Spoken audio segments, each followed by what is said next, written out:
fine lines of ethical behavior. Yes, I agree that the stakeholders have a responsibility to do that. But even when we so agree, we cannot accept that in the absence of that self-regulation, what is being proposed is good. Because if it is sustained, if the law is successfully repealed and then you have a reenactment and it's forced down the throat of everybody, it won't be said that, oh, it was because you didn't have a self-regulation framework. Now, if you want to self-regulate, we are going to repeal the act. No, that it will have become part of our law, and because there are several laws already, both for the broadcast media and the press. And the law of defamation is there. Anything that is published by a journalist can be sanctioned via a civil litigation or even a criminal prosecution. What can the practitioners do at this point? Talking about the mainstream media, electronic, the print, what can they do jointly now to try to see that this bill is jettisoned?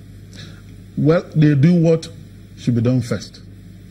They are exercising their constitutional right of appeal. They are before the Supreme Court. That decision, they must insist, must be allowed to be rendered without any further legislative interference.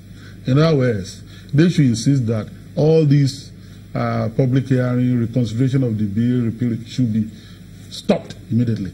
And if it is not stopped, they can, go to court over that, either as a new course of action or go to the Supreme Court to complain and say that we are before you. We know that you don't sit on a day-to-day basis. You know that an appeal can take some time, but this is what they are doing, and we feel strongly about it, that they are trying to preempt you. So they can take that step. And I think that if they do, I think that they will have redress regarding this reconsideration of this matter that is already before the court of law. All right, let's go to break, but we will have perhaps one more item when we come back in just a moment. Do stay with us. Welcome back. It's our closing moments. We'll have time for one more thing. Just wondering, I mean, aside from this one, some of the laws too, in I think it's with the NBC code and some of those, where for some infractions, the media houses are shut down. Are those provisions still fulfilling their purposes, or you think that perhaps we should have a second look at some of those provisions in the laws?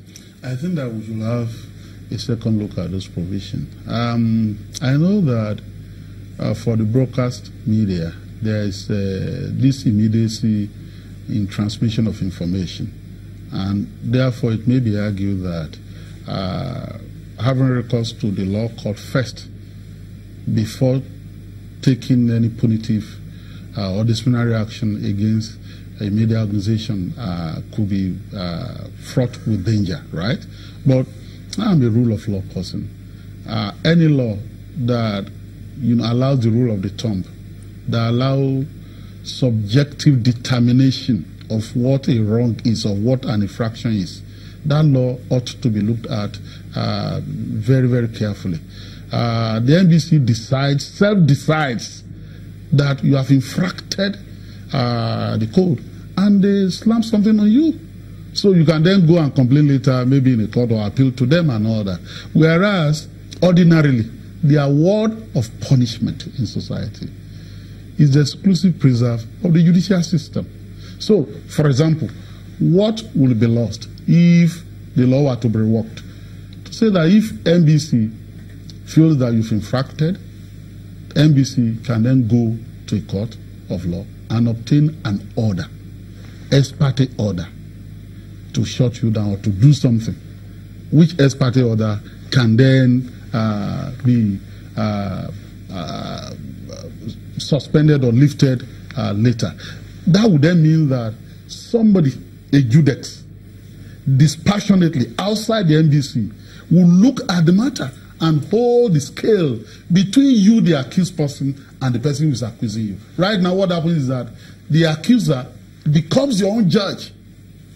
And there's a problem with that. So many of these laws that we received ought to be looked at it. But unfortunately, we have too many politicking in our institution that deals with lawmaking and law review and amendment of our laws.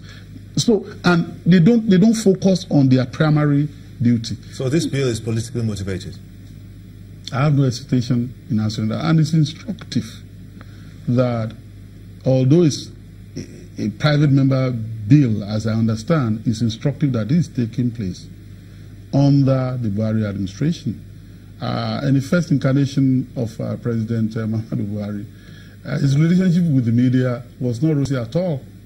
Nduka Rabo and Tunde Thompson, journalists of The Guardian, they were sentenced by a tribunal. And so people are wondering, is this a reenactment of what happened in the past? That's why I want an administration, the head of which has repeatedly told Nigerians that he's now a Democrat, to come out and even say that, look, this is not in tandem with my policy.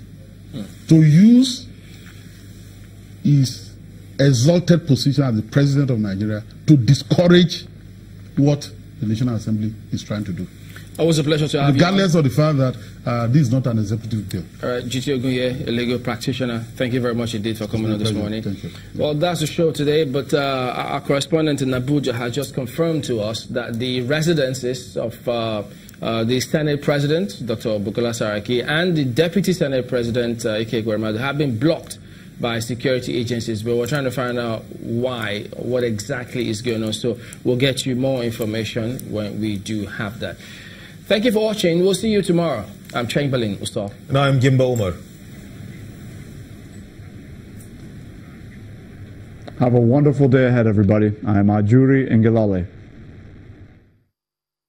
The views and opinions expressed by guests on this program are those of the maker and do not necessarily reflect the views, opinions, and endorsement of Channels Television.